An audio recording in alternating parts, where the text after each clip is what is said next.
isbaarooyinka dalka yaalla ee lagu dhibo bulshada Soomaaliyeed ma ahan oo kaliya kuwa ay dhigtaan ciidanka dawladda iyo maleeshiyaadka aan ka tirsaneyn ciidanka qaranka ee uu dhowr jeer si kulul uga hadlay madaxweynaha Soomaaliya Xasan Sheekh Maxamuud. isbaarada dalka oo dhan kama taalo waxaan rabaa walaalan runtii isu sheegin walaal ma ah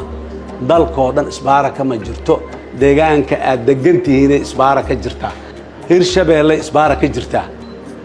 meelo badan oo dalka kamid ah isbaara kama jirto waa laga gudbay waa laga yimid maxaana looga gudbay dadka looga gudbay dawlad loogama gudbin laakiin waxa jira isbaarooyin kale oo ka xanuun badan ka dhib badan oo aan lahayn meel looga dacwoodo waxa dhigtay kuwii loo dacwoon lahaa waa isbaarooyin qalin ah xoog ah oo iska kaashadeen dhinacyo kala duwan haddaba weli ma ka duushay garoonka aadan cadde $8 ma ku raacday gaari ay leedahay shirkad lagu magacaabo Sahal oo ku qaadaya kala bar kiiloomitir ama wax ka yar 1 kiiloomitir weli ma isweydiisay waxa ku dhaca mootofay konti $1 ama $1 lagu raaci jiray ee weligeed ka shaqayn jirta kiiloomitir 4 ilaa albaabka garoonka aadan cadde isla markaana ahayd amnigeeda mid la hubiyey lagana diiwaan geliyay xarumaha hay'adaha ammaanka yaa ceyriyay gaadiidkii taksiga ahaa ee sidoo kale ka shaqayn jiray aagga garoonka aadan cadde kuwaas oo qaadi jiray dadka safarka u ah dalka dibaddiisa ama gobollada dalka shirkadda Sahal waxa ay shaqo bilowday qiyaastii 2016 muddo xileedkii hore ee madaxweyne Xasan Sheekh Maxamuud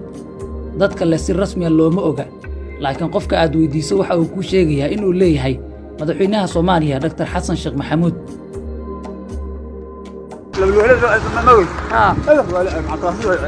sababna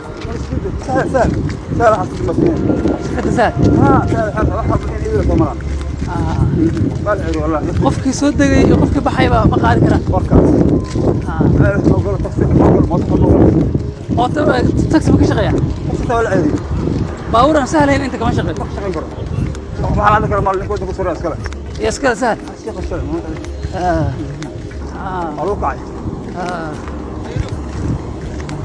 روح دبات سهل لكن والله بس كده عجل الزور الزور واسكت يجري بس ديو الزور الوراعة الراجل ها والله ايه الى المفرق هذا ملك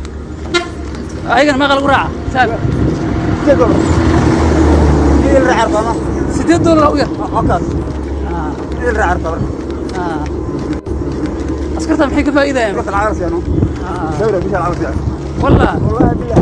أنا تعالى بموسيقى أنا بعيش بس بسرعة بس وقفك بس قبل العكاية كلية ما حدا عندك السؤالات هذيك اللي هو إنه muddada ay jirto shirkadaas waxa ay qaabilsaneed in meel u dhow garoonka aadan cadde oo ay xarun ku leedahay ku hubiso dadka musaafirka ah kadibna garoonka geyso dadkuna waxay ku raaci jireen qiyaarkooda waxaana ka barbar shaqayn jiray gaadiidka taksiga iyo mootada labalugaaleyda maamulka shirkadda Sahal waxa uu cuntimi weysay wiilasha mootada ee $1 ama $1 ku qaada qofkii raba garoonka aadan cadde wixii ka dambeeyay doorashadii madaxweyne Xasan Sheekh Maxamuud ee sanadkii 2022 waxa garoonka aadan cadde laga mamnuucay mootooyinka sabab la'aan waxaase la sheegayaa in lacag bixiso shirkadda Sahal si ay dadku ugu qasbanaadaan in gaadiidkooda ay raacaan ama lugeeyaan taasoo muwaadinka ku qasbaysa inuu shirkadda ku raaco isla markaan uu bixiyo $8 isagoo heli karay gaadiid lagu raacayo $1 ama ka yar maanta waxaan ku wajahanahay gobol ka mid ah Soomaaliya xafiiska shirkadda Sahal waxaan ku aragnay waalidiin iyo caruurtooda oo ka kooban 8 qof kasta oo kamid ah waxa laga rabaa inuu bixiyo $8 wadarta waa $64 oo lagu raaco wax ka yar 1 kiiloomitir qiyaastii imise qof ayaa ka baxda garoonka aadan cadde maalin kasta imise qof ayaa sidoo kale ka soo degta garoonka waa adduun lacageed isu geynta labadaas tiro waana lacag lagu qasbay inay bixiyaan muwaadiniinta Soomaaliyeed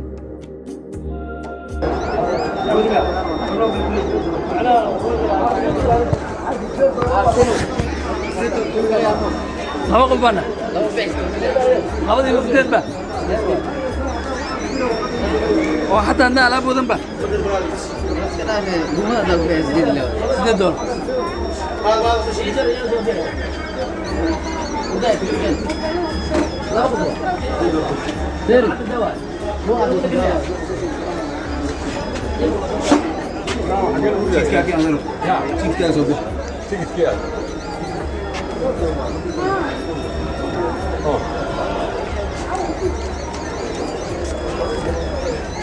سهل وثالث واطول صعب ليش منطق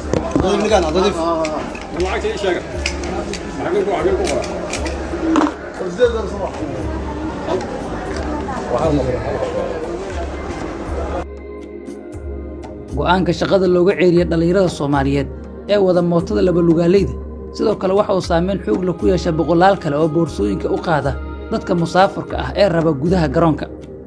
marwaalkaas shaqo la'aanta ku dhacda oo lagu daray wadayaasha mootofay koonta waxay dibana u yihiin qarankooda oo dabkii ka damiyay والله أنا وصل عبوس أنا عشان يا أنا جدا وصل لوطن أنا بس بحير أنا حلينا قصة حسين بن صح أيوة نتكلم ثروة شغال هذا ما أفتح الموضوع إذا كبر شغلانة تقول عاد والله هذا قفك أنا سهل ماشي سهل حق هذا سبحان إذا كبر حماري ماشي وكبحة ما هو عبوه يسني عشان ما هو قدوني أبو هلا بلد دل هذا ولا حرة أنا سكرة وحلو على هذه إذا عدوا بعيد إيه والله عطي سكر إذا عدوا بعيد كل واحد حركة إيه ورثنا ثاني هذا أنا baaritaan dhib badan waqti lumay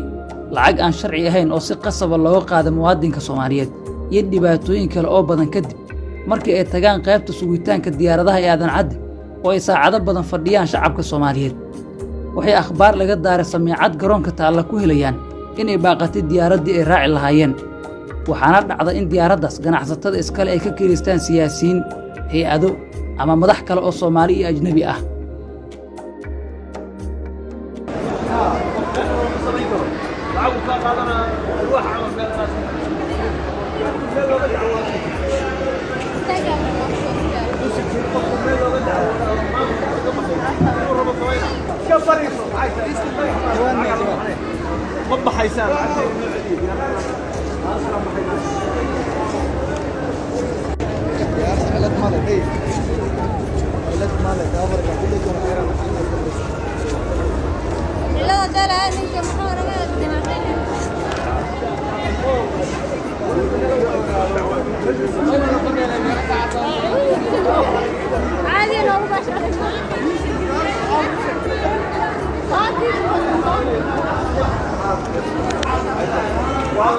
شرعي لها الأول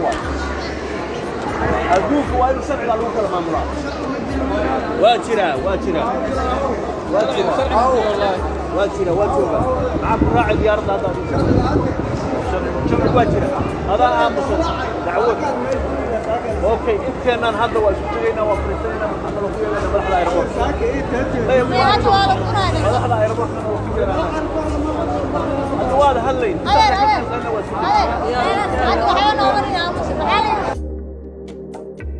magaalada Muqdisho sanada koor waxa ka dhamaaday isbaarooyinkii qoriga laakiin waxa ka hana qaaday aadna u xoogeystay kana dhib badan isbaarooyinka ay dhigtaan ganacsatada iyo siyaasiyiinta ammaanka garoonka aadan Cabdulle Ismaan aadan cad waxa uu ku jira garoonada ugu amniga fiican Afrika waxaana ka shaqeeya ciidamo booliis iyo nabad sugid ah iyo sidoo kale ciidamada ATMIS ciidamada ammaanka Soomaaliya oo haysta qalab elektaroonig ah oo amniga lagu sugo waxay joogaan meelaha ugu muhiimsan ee garoonka aadan cad waxaase isweydiin mudan fursadda loo xiray shirkadda Sahal maxaa loogu diiday muwaadiniinta kale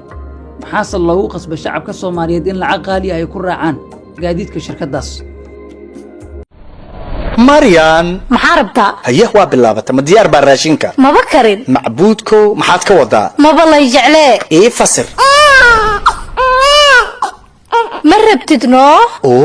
haddaan ku fahmay Marwa Fertility Center waa rumaynta riyadeenna kuma garan Marwa waa xarunta kaliya ee ka dhabayn karta riyadeenna afkaaga caana qabow lagu qabay